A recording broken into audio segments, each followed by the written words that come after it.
마켓타임이 모델을 통해서 최적의 매매 타이밍을 찾아보고 있습니다. MBN골드의 신광섭 매니저입니다. 어서 오세요. 네, 안녕하세요. 신광섭입니다. 네. 네, 매파 신광섭 네. 매니저님. 혹시 뷰의 변경이 있습니까? 네, 전 살짝 있습니다. 오, 매파에서 비둘기로. 네, 오, 평화주의자로. 오, 맥소키쉬에서 비둘기로. 그러면 시장 뷰도 좋게 바뀌는 겁니까? 시장의 전체적인 그림은 별로 좋게 보진 않아요, 사실. 뭐 달러가 너무나 어제 이제 주요 뉴스들이 보도됐는데도 달러가 잡히지 않는 모습들을 보고 좀 실망을 좀 했던 부분들이 사실이었고, 전일 미국장 같은 경우에는 이제 뭐 여러 가지 요인들이 있겠지만은 뭐 실적에 대한 두려움, 고용 지표랑 이런 거는 꽤 잘 나왔거든요. 근데 이제 어제 우리나라 시장 선물, 그러니까 미선물은 우리나라 시장할 때 미선물이 열리잖아요. 열릴 때 우리나라 그 나스닥 100 기준으로 미선물이 거의 마이너스 1.3 정도까지 밀렸다가 이 뉴스가 보도되면서 확 올라갔거든요. 우리나라 증시도 올라가고 그리고 미 선물도 플러스 0.5까지 돌아섰다가 그 막판에 좀 빠졌던 부분이 있지만 오늘 우리나라 증시는 아마 플러스권에서 출발하지 않을까 이렇게 생각을 하고 있습니다. 왜냐하면 어제 이미 미 선물에 대한 반영이 있었기 때문에 그래서 바로 화면 보면서 말씀드릴게요. 네. 시장이 갑자기 이제 변동이 우려되면서 달러도 순간적으로 1,400원을 깨질란 말랑해서 훅 내려왔다가 지금 다시 올라왔거든요. 바로 이 뉴스죠. 일본이 드디어 24년 만에 엔달러, 엔화를 공개 매수를 한다는 뉴스가 보도가 됐습니다. 일본이 야구 잘하잖아요. 구원 투수가 등판했다.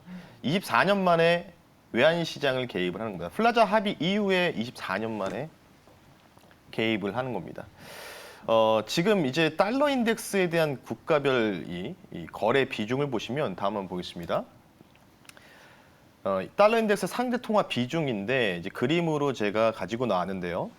통상 유로화와 비중이 57% 그리고 여기다가 프랑스의 그 원화 가치죠. 프랑 그리고 뭐 스웨덴 돈도 있고 뭐 스위스 돈도 있고 캐나다 달러 그리고 영국 파운드 그리고 마지막에 아시아 국가로는 일본의 엔화가 달러 인덱스의 통화 상대 비중이 14% 정도 됩니다. 그렇기 때문에 물론 이제 뭐 유로보다는 굉장히 작은 숫자에 불과하지만 그래도 14% 정도의 비중을 차지하고 있는 국가가 강달러의 분위기를 억누르기 위해서 공개 매수, 특히 이제 뱅크 오브 재팬에서 BOJ에서 공개 매수했다는 거는 상당히 의미 있는 사건이었고 이슈였다라고 좀 보시면 되는데 그것 때문에 순간적으로 미선물도 프리 마켓에서 플러스 0.5 정도 상승이 나와서 이게 뭔가 이제 바닥을 찍었구나 생각했는데 뭐 물론 우리나라 그때 이제 달러 인덱스도 110일까지 상회했던 게 110 중반까지 떨어졌거든요. 원 달러 1,400원.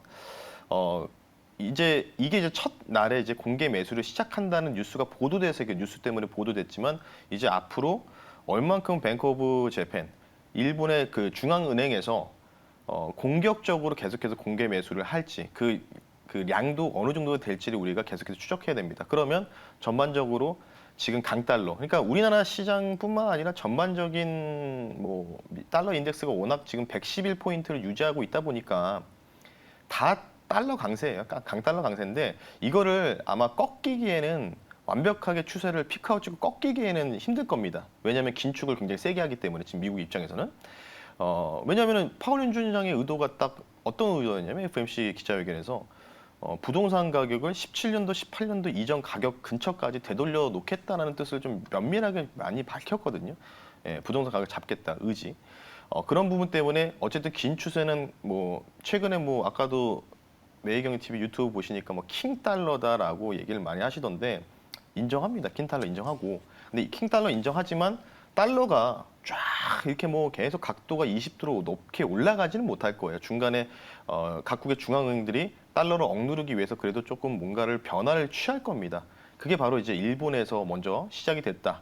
그러면 이제 뭐 영국, 뭐 캐나다부터 시작해서 또 같이 또 진행할 가능성이 있다는 거겠죠. 왜냐하면 너무 강달러 장세로 가버리게 되면은 인플레이션 때문에 미국이 힘들긴 하지만 오히려 신흥국이나 다른 타 국가들은요, 오히려 인플레이션보다 강달러 분위기가 너무 더 인플레보다 더 위험한 요소라고 좀 보시면 좋을 것 같아요. 그래서 아마 중앙은행에서는 그에 대한 정책들이 계속해서 나올 것이다. 각국에서 이렇게 좀 말씀드리고 싶고요. 일본의 의도가 제가 볼 때는 다음 한번 보겠습니다. 차트. 사실은 어제 제가 환율을 해서 이걸 했었어야 되는데 뉴스가 제가 이제 아침 방송이고 장 끝나고 이 뉴스가 나오다 보니까 좀 하루 좀 늦었지만 꼭 제가 언급해두고 싶어서 말씀드리는데 일본 중앙은행에서 지금 엔달러 145 라인이죠.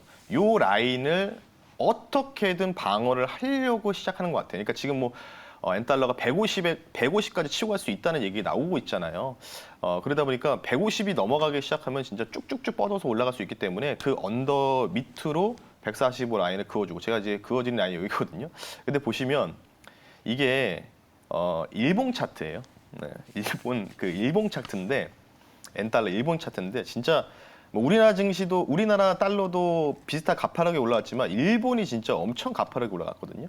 그래서 조금 정도가 좀 지나치다 보니까 아마 일본 중앙은행에서는 엔달러를 상당히 이제 145 라인을 딱 그어놓고 여기에서 넘어가면 안 된다. 그래서 필사적으로 방어할 겁니다. 그러면 일단 단기적으로 달러 인덱스가 공개 매수 시작했기 때문에 그래도 뭔가 단기적으로는 좀 저항을 계속해서 유지하지 않을까 이런 생각을 좀 하고 있어서 그러면 달러가 피크아웃을 조금 아직도 갈 길은 저는 멀었다고 보지만 당분간은 피크아웃을 찍으면 그 상황에서 우리나라 장세도 달러 약세로 인해서 조금은 분위기가 좋아지지 않을까 이런 생각을 하고 있어서 단기적인 뷰만 조금 롱 관점으로 좀 제시를 좀 해드린다 이렇게 예. 좀 말씀드리면서 포인트 짚어드렸습니다. 그래서 매파에서 비둘기가 됐다라고 말씀을 하시는 네. 거군요. 근데 이제 완벽한 어떤 독수리의 날개를 접으신 건 아니고 잠깐 비둘기로 살짝 많이들 단기적으로 오해하시는데 넘어갔다. 저랑 성이 같으신 우리 신중호 우리 팀장님은 신중호 앵커님 네. 완전 비둘기예요. 그분 갑자기 비둘기가 비둘기 된 지 이제 얼마 안 되셨거든요. 사실. 오늘도 롱을 네. 외치셔서 얼마나 많은 분들의 원성을 근데 받으셨는지 그분은 모르겠어요. 3천일 때 정말 팔라고. 무자비한 그 독수리였어요. 예, 팔라고. 저보다 더 했습니다. 네, 근데 정확하게 그 뷰가 맞아요. 맞아 네. 떨어졌고 지금 이렇게 노이즈가 나올 때는 분명히 살 때다라고 굉장히 강하게 강조를 해주고 네. 계십니다. 매파 신광섭님도 단기적으로는 이제 살 때가 왔다. 네. 그러면 저희 이민경님께서도 일본이 미국에 덤빈 건가요?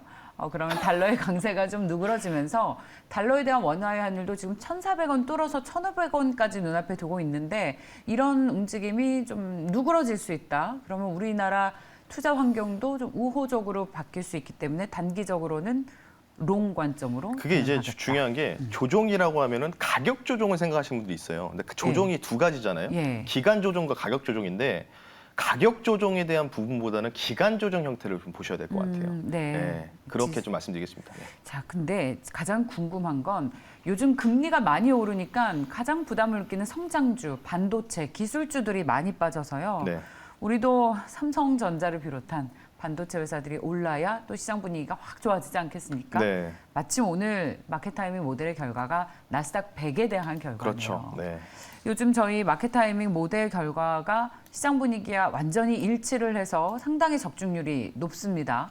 FOMC 전까지 오르다가 이후에 떨어질 거라고 했는데 정확하게 일치하고 있습니다. 그래서 더욱 관심이 높아지는 마켓타이밍 모델, 오늘은 나스닥 100에 대한 결과를 보겠습니다. 9월 22일은 방향강도 50의 패닉 강도가 0, 9월 23일, 그러니까 오늘 밤이죠. 오늘은 특별히 이슈가 없습니다. 네. 다음 주 월요일 날 패닉 강도가 70%인데 그러면 오늘까지 미국장이 빠졌고 이게 계속 금요일까지 이어진다면 다음 주 월요일 날 그 하락 강도가 더욱 거세질 수 있다라는 거네요. 네, 일단은 반향 강도가 이제 오늘이었잖아요. 9월 22일이 오늘이다 보니까 오늘 이제 반향 변경이 50% 잡혀 있었는데 사실 종가 기준으로 보면은 그 반등에 실패를 한 거죠. 반향 변경이. 그리고 이제 23일. 23일 날은 이제 00%로 돼 있기 때문에 그냥 오늘 같은 경우에는 그냥 약반등 장세로 미국장이 좀 흘러갈 가능성이 있는데 26일 날 그러니까 오늘 그러니까 약간 이제 정확하게 하루 정도의 오차 범위는 여러분들 이해를 하셔야 되거든요. 뭐 100%는 없기 때문에.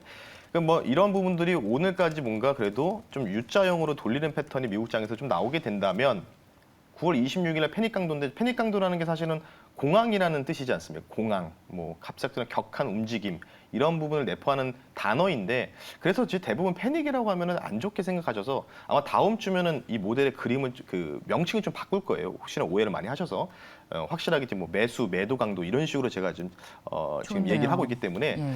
그렇게 좀 바꿔서 다음 주에 좀 찾아뵐 수 있도록 하겠고요.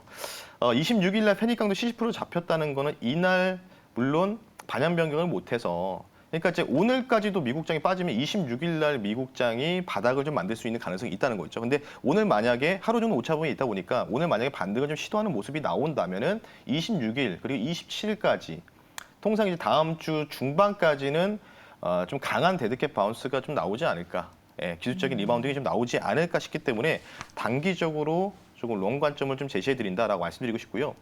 다음은 보면서 말씀드리겠습니다. 과거 대공황 차트랑 유사점을 발견을 해야 된다고 했는데 제가 다시 한번 말씀드리지만 이것만 보고 소리를 안 듣고 이 그림만 보시면 미국이 대공황처럼 이렇게 빠지는 거구나. 그럼 우리나라도 정말 큰일이구나라고 생각하시는데 그런 장세보다는 제가 드리고 싶은 말씀이 지금 시장 자체가 급락이 나왔다가 또 리바운딩도 세게 반등 나왔다가 계속 반복하고 있지 않습니까? 근데 이제 좌변에서 우변으로 쭉 내려가면 결국은 빠지긴 하지만 어떻게 되죠? 예, 점진적으로 리바운딩의 반등이 제한으로 이제 퍼센테이지가 걸립니다. 그렇다는 얘기는 위아래 진폭을 흔들면서 계단식으로 좀 폭이 넓은 계단식 하락이 나올 가능성이 미국장에서 열려 있다. 그러니까 월가의 지금 투자 전략가들이 지금 이런 패턴들을 유심하게 지켜보고 있단 말이에요. 예, 특히 마이클 하트넷이라는 사람이 골드만삭스 전략가죠. 그런 부분들. 그래서 아마 조심스럽게 생각하지만 다음은 보겠습니다. 나스닥의 테크니컬 라인을 제가 그어놨는데 월봉입니다. 월봉인데 지금 딱 숫자는 잘 안 보이시겠고 아래쪽 보시면 초록색 선으로 두 선이 우상향하면서 그어져 있죠. 예, 저 라인의 첫 번째 상단 라인이 몇 포인트냐면 1,500 정도 라인이 됩니다.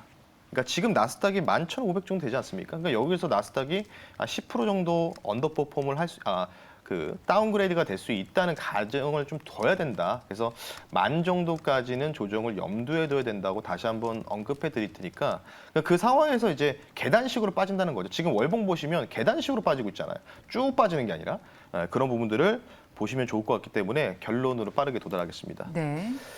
오늘까지 만약에 오늘 미국장이 하락이 마감되고 미국 나스닥 기준으로 오늘부터 천천히 돌려가는 패턴이 나오면 오히려 다음 주 월화 때는 미국 나스닥 기준으로 2% 3%씩 급등이 나올 수 있는 가능성이 있다. 통상 그게 이제 변동성 장세라는 거죠. 그래서 반등 가능성을 좀 내포한다라고 보시면 좋을 것 같고 다시 한번 말씀드리지만 대공황 같은 차트 같이 그 장기적인 하락보다는 변동성이 큰 계단식의 급심한 변동성 구간임을 여러분 유념하셔서 좀 대응을 하시자. 그럼 우리나라 증시도 그런 식으로 계단식 하락장이 좀 나올 수 있기 때문에 그에 대한 리바운딩을 좀 노리자라고 좀 말씀드리면서 네. 마무리하겠습니다. 네. 저희 시청해주신 분께서 단기 반등 노리다가 한 방에 훅 가니까 덜 먹더라도 차라리 경기 침체가 완전히 해소되는 걸 확인한 후에 들어가도 늦지 않겠다. 그분을 제야의 고수로 한번 초빙하시는 게 어떨까? 고수신데요, 제가 볼 때. 그러면 지금 네. 투자 의견이 없겠죠. 그러니까 왜냐하면 제가 시작. 대공황 차트를 시간이 없으니까 대공황 차트를 말씀드리지만 이런 장세가 몇십 년 만에 오는 거고 달러가 이렇게 몇십 년 만에 고공행진한다는 거는 투자를 쉬라는 게 맞죠. 그게. 그렇군요. 예, 저희는 그렇게 좀 보시면 좋죠. 앞에서 신앵커님이 지금 쉴 때 아니다. 이렇게 노이즈가 나올 때 들어가야 한다라고 얘기를 해서 많은 분들이 채팅창에 활발해졌던 거예요. 근데 이제 SKKU1님께서 지금은 수익보다 손실 관리가 우선이다. 라는 조언을 해주고 계시는데 더욱 깊은 얘기는 무료 공개 방송에서 해주시겠습니다. 알겠습니다. 네. 언젠가요? 오늘 진행하겠습니다. 이 정도로 마무리하겠습니다. 네. 네, MBN 골드의 신광선 매니저였습니다. 고맙습니다. 네, 감사합니다.